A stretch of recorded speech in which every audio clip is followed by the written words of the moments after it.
Donc on se retrouve pour la gestion des pages et des produits. Donc dans le guide de l'utilisateur, vous retrouvez ça en page 7 et 8.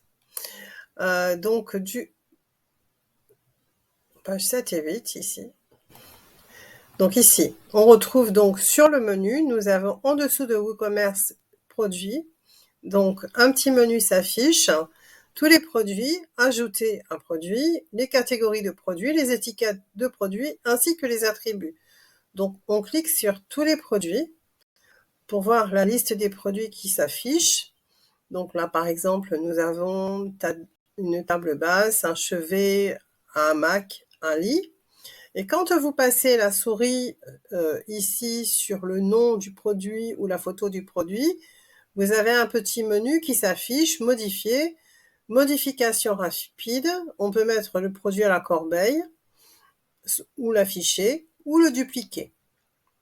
Donc, si on veut faire une modification rapide, ben voilà, donc on a le nom du produit qui peut très bien changer, par exemple, ainsi que le prix, la promotion, le poids. Donc, on remplit les différents champs que nous souhaitons modifier. On peut éventuellement aussi changer, bien sûr, les catégories et on met à jour. Voilà, donc on peut aussi, donc on va voir après modifier, on peut aussi l'afficher.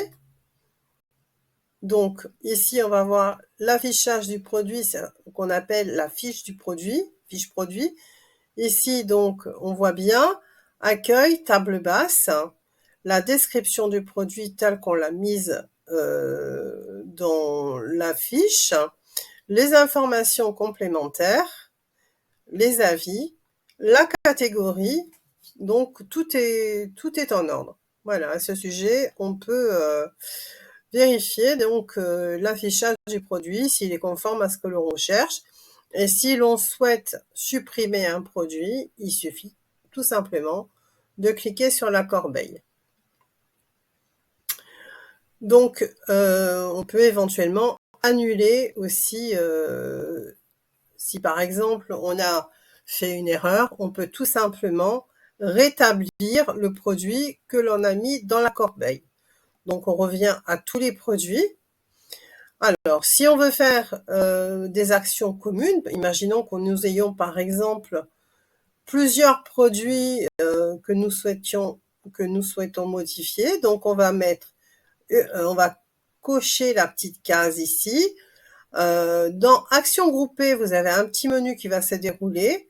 Donc, on peut mettre à la corbeille un produit, par exemple, qui n'est plus en stock et qu'on ne vend plus. Mais on peut aussi modifier en action groupée. Alors, on peut le faire en action groupée, mais aussi, par exemple, si on veut juste modifier un produit, mais on peut aussi passer par ce choix-là. Donc, modifier, puis on clique sur le bouton appliquer. Et donc, à ce moment-là, s'affiche une fenêtre où il faudra faire les modifications, par exemple, pour la catégorie, les commentaires, les données du produit, etc., etc. Et on met à jour. Voilà. Mise à jour. Voilà comment se gère cette partie sur la liste des produits. Donc ensuite, si on veut modifier, eh bien on va rentrer dans la fiche du produit et venir faire des modifications, par exemple sur le nom, sur la description qui se met ici. Donc ici, il suffit tout simplement, c'est un traitement de texte, il suffit juste de rajouter un texte. Donc c'est un traitement de texte assez classique. On peut rajouter éventuellement une image aussi. Ici, donc, quand on a fini les modifications, il faut penser ici à cliquer mise à jour.